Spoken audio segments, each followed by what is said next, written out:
Good morning, everyone, and welcome to the next presentation of today's German Select Conference. I'm happy to welcome Moritz Verleger, Head of Investor Relations at tonies. A housekeeping note. The conference is being recorded and all participants are in a listen-only mode. If you have any questions for the Q&A session, please submit them using the chat box. Now let's get started. Moritz, the floor is yours. Thank you, Oliver, and welcome to the company presentation of tonies. I'm not sure whether everyone in this conference is aware of what tonies actually does, so I brought the box with me. And the Toniebox is the first connected device in a child's room. With the Toniebox, you can use any figurine, place it on top of the box, and it plays a song that you downloaded before. Once connected to the internet, and once the song is actually downloaded onto the box, you can also use it without Wi-Fi. In addition to the figurines, last year we also launched a play function that allows kids to interact with the box, either in single player or multiplayer, in a screen-free way. And this is why we believe at tonies we found the perfect way to help educate and entertain kids in a screen-free way. This allowed us to already sell more than 12.6 Tonieboxes worldwide, and with that, more than 173 million figurines. We call it attached products. So basically, those figurines you literally find at every Rossmann, at every Müller, at every Saturn in Germany. Since last week, also at many DMs. So basically, there is no way not to find it, not to buy it, maybe for your kid on the way home. We noticed that once a box is sold, within the first 4.5 years, we sell around 20 figurines. And of course, over the lifetime of a box, much more. But this gives us predictability of the revenues, and we call it subscription-like cohorts, because thanks to the data we collect with the box, we can very precisely predict how much we're going to sell, what kind of products resonate well, what kind of products do not resonate so well. It gives us the beauty of the game that we can basically target our customers with follow-up purchases and basically extend content to our user base. This allowed us to grow more than 20% for full year 2025 to more than 630 million revenues. And on Thursday, right in time for this conference, we also published our first half 2026 results, and we continue growing by more than 40% on a constant currency neutral basis on group level. In the DACH markets, although we already have a market penetration of almost 60%, 60, that means in more than every other household with kids between 3 and 7, we have a box at home, and we continue growing at more than 20%, so a solid double-digit rate. Why is that? Because basically, with the fact that we continue growing our platform, the Toniebox platform, the graphic you can see in the middle of this chart, and the fact that more than 70% of all boxes ever sold are still active, we basically fuel the flywheel of using the box as the center of our ecosystem and the figurines as high margin profitability drivers to follow up on those purchases. But let me go back to the market Tony is active in, and why we think we have a USP to satisfy demand that exists in the toy, in the media, streaming, education, technology, and gaming segment. And tonies is right in the verge of those 5 mega trends in the next couple of years to come, because we noticed that not only because of the fact that there is a much higher awareness how bad screen time and social media is for kids, also because of the fact that thanks to digitalization and the connectivity of toys, we basically created a new multi-billion euro category to combine those fast-growing markets. So what can you compare tonies with? We all know Nintendo, we all know Netflix. They basically literally revolutionized the gaming and the video streaming industry. And this is where we see tonies, right in the intersection of audio, either through own content, how Nintendo basically introduced Super Mario, but also through licenses with third parties like Pokemon, what we launched last week, or also Paw Patrol and Peppa Pig, as you can see on the slide. How does the business model of tonies work? We basically, as I mentioned before, have the Toniebox as the entrance to the ecosystem, right? The box is at the center of everything. And if you follow us closely and if you had a look at our H1 results last Thursday, you noticed that while our gross margin dropped, top line increased significantly. Why is that? Because in the first half of this year, we had a product mix tilted towards Tonieboxes. Of course, Tonieboxes, while still profitable for us, they come at a much lower gross margin than figurines. However, we notice, because we are already in the market for more than 10 years, that with every box we sell, on average, we have 20 figurines follow-up purchases. So the box is a great predictability of future figurine sales. So on one hand, we sell the box as the, let's say, razor in our razor blade model, still profitable. Then we sell figurines that are either developed through our own IP. I will go to that in a second, or through proprietary external content, and we distribute it either D2C, so online, or offline. Both ways are a great way to basically satisfy the need, but also satisfy the need for large product selection, because obviously online you are able to offer more different figurines than offline, but also highlight the importance of the physical channel for kids to see the physical product and also try it out. What kind of products do we develop on top of the box? As I already mentioned before, we have own content, where we noticed a niche that's maybe not yet satisfied by licensors like Disney, Universal Music, Paw Patrol, or Pokemon.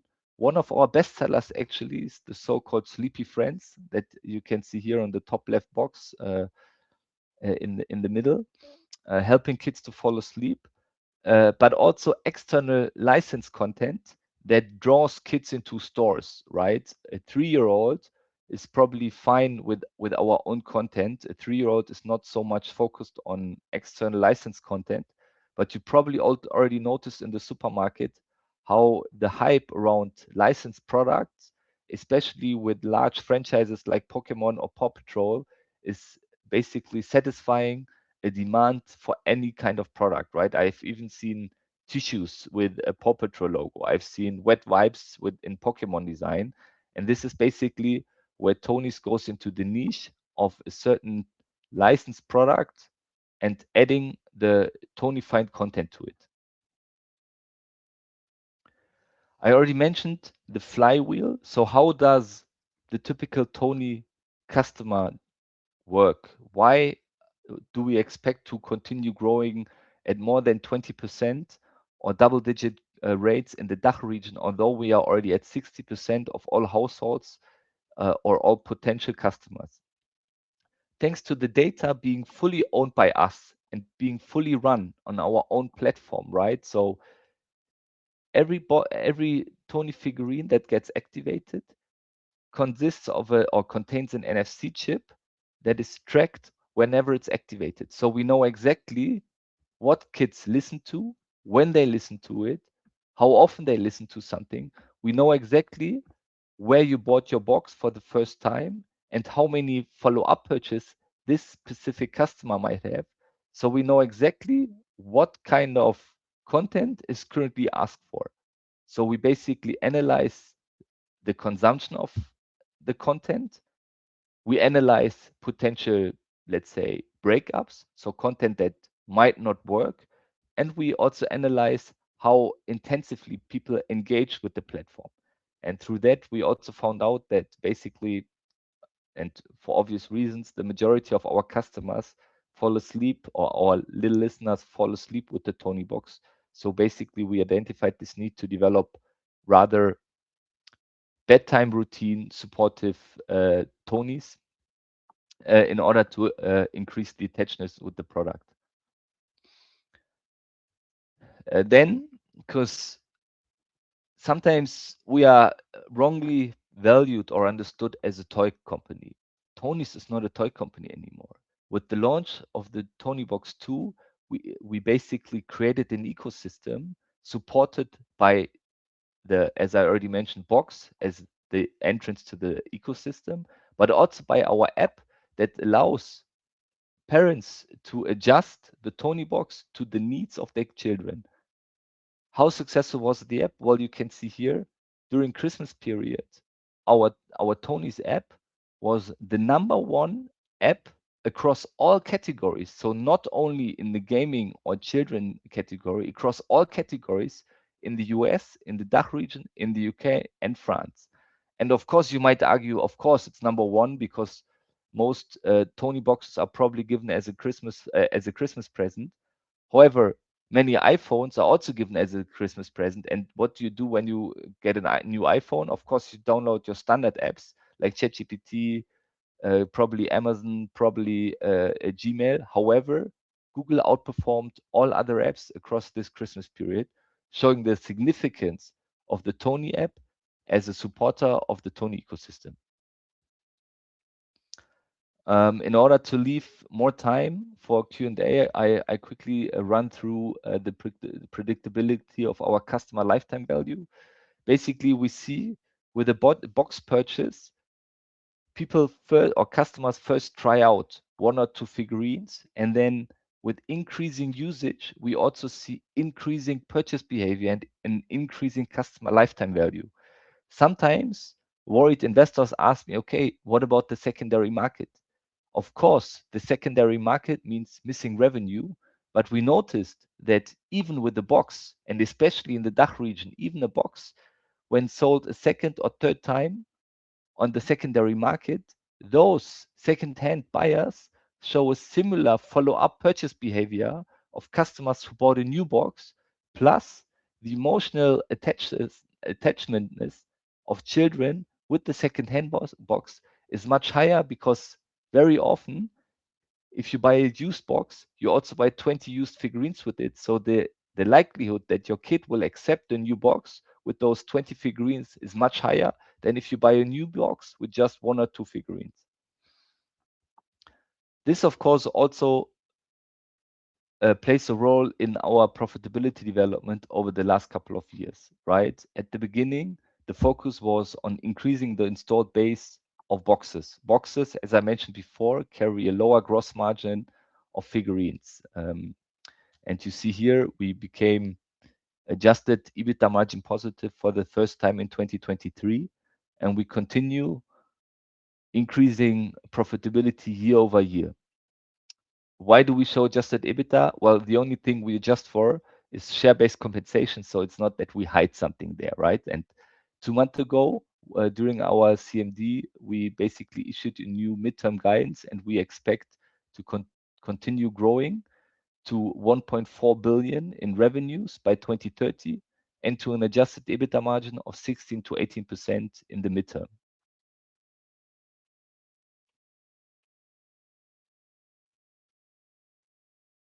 Let me quickly dive into H1 before we go to the Q&A. I already mentioned our new midterm guidance that we shared, more than 1.4 billion revenue by 2030 and a midterm adjusted EBITDA margin of 16 to 18%. Why are we so confident that we actually achieve it? Well, I already mentioned the installed base of Tonieboxes that continued growing. As an investor, I wouldn't just focus on the sales of Tonieboxes. I would rather focus on the installed base, so the cumulative number of Tonieboxes in the market. And given that 70 to 80% of all boxes, even those sold 10 years ago, are still active, if you then add an average figurine follow-up purchase of 20 boxes just in the first 4 years, and of course, more figurines in the years after that, we basically can highly predict our midterm revenue and profitability development, especially in our new growth market, the US, Australia, New Zealand, but also UK and France. And then what we also announced during the Capital Markets Day is that we will launch in at least 2 new markets in 2027. So we have follow-up growth drivers to come. Then, during the Capital Markets Day, we also announced to launch a new box. The new Toniebox will add as a complement, not add as a substitute for our flagship product, the TB2. The new box, TB Lite, will be smaller and cheaper to also offer a way for price-sensitive customers to enter the Tony ecosystem, because as I already mentioned, our razor blade model is about increasing the installed base of boxes in order to support the figurine purchases. We also launched new partnerships with Hasbro, naming Monopoly, Game of Life, and Guess Who for Tony Play. Last week we also launched a Pokemon series, and we were the first company that was allowed to actually bring their own audio into Pokemon. And Bluey is one of the largest franchises in English-speaking markets, especially in Australia, US, and the UK. Lastly, we also announced a partnership with Bayern Munich, which allows us to go into serialized sports content. And for those of you who probably already have a question on subscription revenue, with the new Bayern Munich partnership, we will create new content every 2 weeks, so following every home match of Bayern Munich, in order to increase engagement amongst kids. And this will be a pilot for us to, first of all, test serialized content, updated content, and to see how this basically impacts the cross-selling of other products as well. And basically, I think football club, not only football clubs, but sports clubs in general, they all have a desire to be in the kids' room as early as possible, because we all know when do kids choose their favorite sports club, quite likely with 6, 7, 8 years. And this is exactly the sweet spot of Tonies. So we basically do not only act as a licensee for sports clubs, but also as a marketing channel. Yeah, and with that, I will quickly reiterate our guidance and give you some more detail on that. So basically, I already said we grew 630 million in 2025 and expect to grow more than 20% in constant currency. As you might know already, the first half we grew 38% and even 41% on a constant currency level. And I already read some basically negative feedback why we didn't increase guidance. Well, as you might know, 2/3 of our revenue comes from the second half of the year, especially in Q4. We make 50% of our revenues given the Christmas period. So it's impossible for us to already increase guidance, although we do not have any insights into the Christmas period. And then, given the predictability of our figurine sales following box purchases, we expect to achieve an adjusted EBITDA margin of 9 to 11% for the full year 2026. Yeah, and with that, I close my presentation and looking forward to receive your questions. Oliver, over to you. Great. Thank you, Moritz. We already have a couple of questions in the chat box, and feel free to add further questions when they arise. So maybe I'm going to start with 2 questions regarding the cash flow. So there's the question when the strong revenue and EBITDA increase will start to convert into free cash flow, and what the structural working capital needs of your company are when you reach 1 billion of revenues. And maybe related to that, also the question, since H1 free cash flow was highly negative, when do you expect that to reverse, or in the third quarter, or maybe only in the fourth quarter when you do most of your Christmas sales? Okay, this was a very long question. Maybe we can unpack it, but let me start on the free cash flow and the cash conversion. So first of all, we don't guide on free cash flow, but what we, I think, stated very clearly was we do expect positive free cash flow for the full year. Now, it might sound like a large step if you start with minus 64 million to achieve a positive free cash flow for the full year. But same with the EBITDA, given that this first half of the year was tilted towards Tonieboxes with lower gross margin and was impacted by US tariffs that just started in H1 last year, we had a low comparison base for Tonieboxes. However, for the second half of the year, given the hype launches we had with Pokemon Bluey, the Hasbro games, and our expectations of, let's say, figurine-heavy half year, we expect this to reverse both on EBITDA level, but also on free cash flow level, right? Because we needed to stock inventory, we needed to prepare for those hype launches around Toniebox Lite, around Pokemon. So we needed to get those goods in, and we expect to sell it off during the second half of the year. And I think there was another question on working capital. Yes, it's basically what are your structural working capital needs? I don't know if you have like a figure, working capital as a percentage of sales that you're targeting, or some other kind of indication that you could give in terms of working capital development in relation to your revenue development, maybe. So this number varies quarter by quarter, and this is why we do not guide on it or do not have a specific KPI how we manage working capital, because it always depends on the product pipeline, right? So now for June 2026, our working capital needs look artificially high compared to the previous year. Why is that? Because in the previous year, we launched the new TB2 later in the year compared to the TB Lite this year. So that means those high working capitals in the previous year, they were rather towards the end of July, end of August, compared to now end of June. And only because the due date was end of June and we stocked up with TB Lights, we stocked up with Pokemon and Bluey content, this number looks artificially high. Okay, understood. You mentioned all of the product launches which you are preparing for, have prepared for. And the question is if you can give an indication for current trading in the third quarter, and how was the start of Bluey and Pokemon, and maybe even the Toniebox Lite. Anything you can say on that question? Well, I cannot go into details, of course. And until we see the first sales results on TB Lite, this will still take some time, because it will be first sold exclusively at Walmart, and we do not launch it in all markets. So, for example, we do not launch it in DACH and France. Not sure whether this was known before. But what I can say as a qualitative comment on Pokemon, and also, for example, the Bayern Munich content, yes, all small scale, but it shows the magnitude and the success this new product can still take.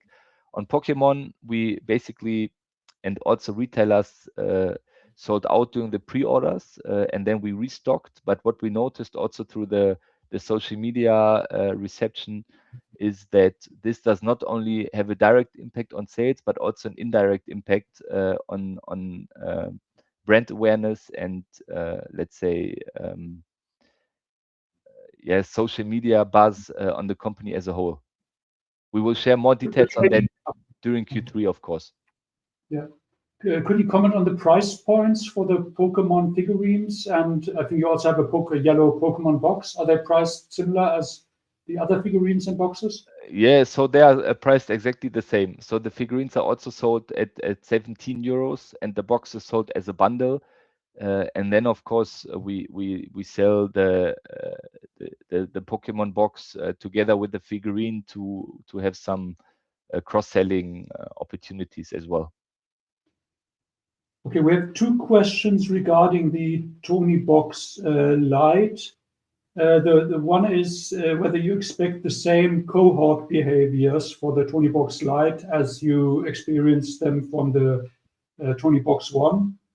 And also the question why, I think you answered the question why you're not selling in DACH in your conference call on the H1 numbers, because the penetration is also high. But why are you only starting to sell them via Walmart in the US? Because you also have other retail outlets. Well, I mean, this was a standard sales agreement, right? So Walmart gave us the opportunity to be stocked in 800 additional point of sales if we give them the box exclusively 3 or 4 weeks in advance. So it's only a timing thing, right? So we will sell the box nationwide in the US, just at Walmart a little bit earlier because of contractual negotiations and 800 additional points of sales that I mentioned before. And then the first part of the question was on cohort behavior differences between the TB2 and the TB Lite, right? The TB1 and the TB Lite. You talked a lot about the cohorts on the TB1, and the question is, what is your expectation on the Toniebox Lite regarding the cohort behavior? Do you expect less figurines sold? Okay. At a lower price point? Okay, I thought it was a typo and you meant TB2, but okay, the difference between TB Lite and TB1. Well, I mean, obviously we did our market research and we expect because of the fact that the TB Lite is also much smaller in size compared to the TB1, we expect increased household penetration. So some existing customers might also use it as a travel box or as a second box at their grandmother's house or grandfather's. So it's very difficult to compare. But again, we wouldn't have launched the box if we wouldn't expect similar purchase behavior, at least to the TB2. Yeah. Okay, because time is running out and we still have a lot of questions, I'm going to do it quick. 2 questions regarding the EBITDA margin. The first one was again on the Toniebox Lite. Are you selling that with a positive margin? And yes. Sorry. Yes, so the margin on the TB Lite will be relatively almost the same as the TB2. Of course, in absolute terms, it's lower because the TB Lite is almost half the sales price, right? But we always sell it in bundles.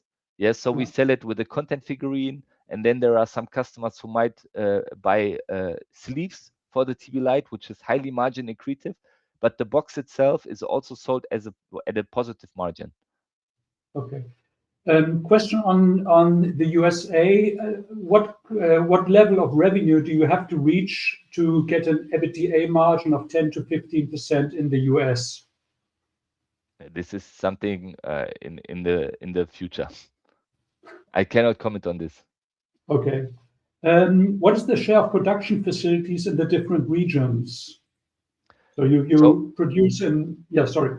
Yeah, so what we did disclose is that with our Vietnam, we produce boxes in Vietnam and in China, and with the Vietnamese production supply, we could satisfy the US demand.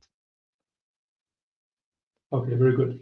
And maybe the last one, sorry, we can't go into all of the questions, but the last one is, do you see any risks of necessary write-downs maybe for the second half if you don't sell all of the new products that you have introduced? No, because the good thing is the majority of our products are timeless, right? They are children products, and you can sell them anytime, right? They don't run out. I mean, even the Bayern Munich content Tony, and this is also the beauty of our, actually very good question for the end, the beauty of our business model, because the fact that we own everything in the cloud and that nothing is stored on the figurines means it's easy for us to update content, right? So even if something is outdated or is not, let's say, compliant anymore, with literally one click, we can change the content on the figurines. And this makes the figurines, first of all, impossible to clone, right? Because this is not a memory chip in here, it's an NFC chip, and that only works on our cloud with a unique code. And it also allows us to constantly update content. So let's assume the Bayern Munich content doesn't sell out this season. What do? We can still sell it next season, technically, with new content. So there is no risk of obsolete inventory or something in the long run, because you might need to write it off in your balance sheet, but in real, there will always be a market for it. Okay, very good. Those The are very funny nice thing is, closing those remarks. figurines, maybe Yes. as a last comment, those figurines that do not sell, of course, we discontinue them in production, but have a look at the secondary market, right? Those figurines that weren't successful at the beginning are now sold for triple, quadruple, or even more times the price on second-hand platforms, just because of the limited supply. Great, Moritz.